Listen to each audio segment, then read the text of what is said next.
Bonjour Molième. Bonjour Rachid. Alors on nous dit que le Maroc consolide ses relations diplomatiques sur le continent africain et aussi dans le reste du monde. Exactement. Et d'ailleurs, on commence à Rabat, où le Maroc et le Sénégal ont franchi un nouveau palier dans leurs relations bilatérales. Selon le 360, la 15e session de la Haute Commission mixte de coopération a débouché sur la signature de 17 accords sectoriels couvrant l'agriculture, l'enseignement supérieur, les PME, les ports, la pêche ou encore la formation.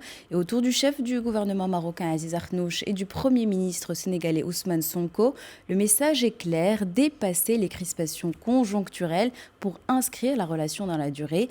Le partenariat se veut désormais plus structuré, plus économique, mais aussi plus humain, avec une attention portée à l'équilibre des échanges. Et hier, à Agadir aussi, selon Maroc Diplomatique, le président des îles Canaries, Fernando Clavijo, était en visite officielle pour renforcer le partenariat avec la région de Souss-Massa.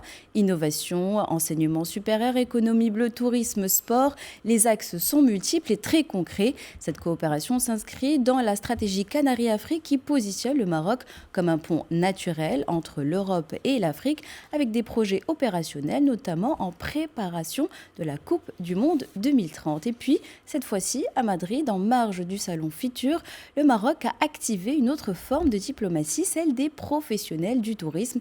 D'après l'économiste, des voyagistes marocains ont rencontré les autorités équatoriennes dans la foulée de l'ouverture de l'ambassade de l'Équateur à Rabat. L'objectif est de créer des passerelles touristiques et de renforcer les relations sud-sud par les échanges directs entre opérateurs. Ici, la diplomatie se fait sans grand protocole, elle est portée par les acteurs économiques eux-mêmes, le tout dans une logique de diversification des partenariats, mais aussi des marchés. Autre terrain, autre registre, cette fois-ci, c'est la culture. À New York, le Maroc a misé sur l'art comme langage diplomatique universel à l'occasion de l'exposition Art and Diplomacy, rapporte le Brief. À travers son consulat général, le Royaume siège au conseil exécutif de la Society of Foreign Consuls et valorise son patrimoine culturel comme levier de dialogue international. Et parmi les œuvres présentées, celle de l'artiste marocain Rachid Jouida, qui ont offert une vitrine de la diversité marocaine entre héritage, modernité et valeurs de coexistence. Ici, la diplomatie ne passe pas par les accords, mais par la culture comme pont naturel entre les peuples. La presse nous explique également comment l'agriculture africaine innove pour faire face aux défis climatiques. Et on commence avec le Sahel, avec une étude très solide publiée par The Conversation, menée au Mali et au Niger. Le constat, disons-le, est brutal. Sécheresse plus fréquente, sols dégradés, pluie imprévisible, mais la réponse est beaucoup plus intéressante. Les chercheurs montrent que les agriculteurs qui combinent plusieurs innovations en même temps, comme les semences améliorées, la gestion durable des terres et engrais, mais aussi pesticides agricoles, s'en sortent nettement mieux que les autres. Pas de solution gadget ni de solution isolée, mais c'est tout un système cohérent. Résultat chiffré, jusqu'à 181 000 francs CFA de revenus agricoles supplémentaires par hectare. A l'inverse, adopter une seule innovation apporte peu de gains. Et au Kenya, selon APA News, l'innovation agricole a un visage, celui des femmes, et notamment de Mariam Ginchanga, issue du monde rural. Elle propose aujourd'hui des capteurs solaires, des données satellites et de l'intelligence artificielle pour aider les agriculteurs à comprendre l'état de leur sol, anticiper la météo et sécuriser leurs récoltes. Dans un pays où 75% de la population vit de l'agriculture, ces outils deviennent des boucliers face aux défis du changement climatique. Troisième angle, cette fois-ci plus discret, mais tout aussi structurant, le numérique. Et selon une analyse de la Tribune, en Afrique de l'Ouest, la révolution agricole ne passe pas par la haute technologie, mais par des outils très simples. La 2G, par exemple, c'est-à-dire le réseau mobile basique, qui permet déjà beaucoup de choses grâce au menu USSD, ces codes courts que l'on tape sur un téléphone sans Internet et au mobile money. Les agriculteurs peuvent s'informer sur les prix, vendre au bon moment et être payés directement sur leur téléphone. Conclusion, là où il y a du réseau, les marchés sont mieux connectés, les prix agricoles augmentent de 10 à 12% et l'insécurité alimentaire recule. Alors pas besoin de smartphone, un simple téléphone suffit et le numérique devient ainsi un outil concret de sécurisation des revenus agricole. Mais une question demeure, innover d'accord, mais à quelles conditions de travail?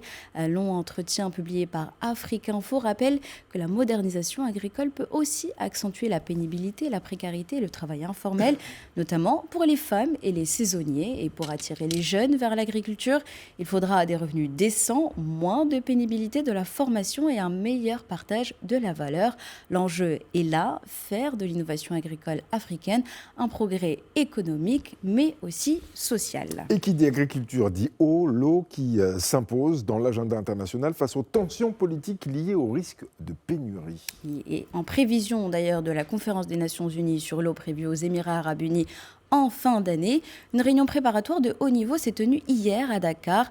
À cette occasion, le président sénégalais Bassirou Diomaye Faye a accueilli les participants et a fixé le cadre des discussions. Selon l'agence de presse sénégalaise, il a appelé à ce que la conférence de cette année ne soit pas une rencontre de plus, mais un moment de bascule. Il plaide pour des engagements concrets et mesurables, adaptés aussi aux réalités africaines.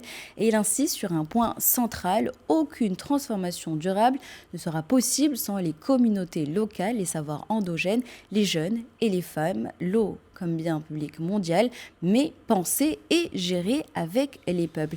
Et pourquoi cette urgence? Parce que, selon un rapport relayé par Le Matin, le monde n'est plus dans une simple crise de l'eau, mais dans une faillite hydrique globale.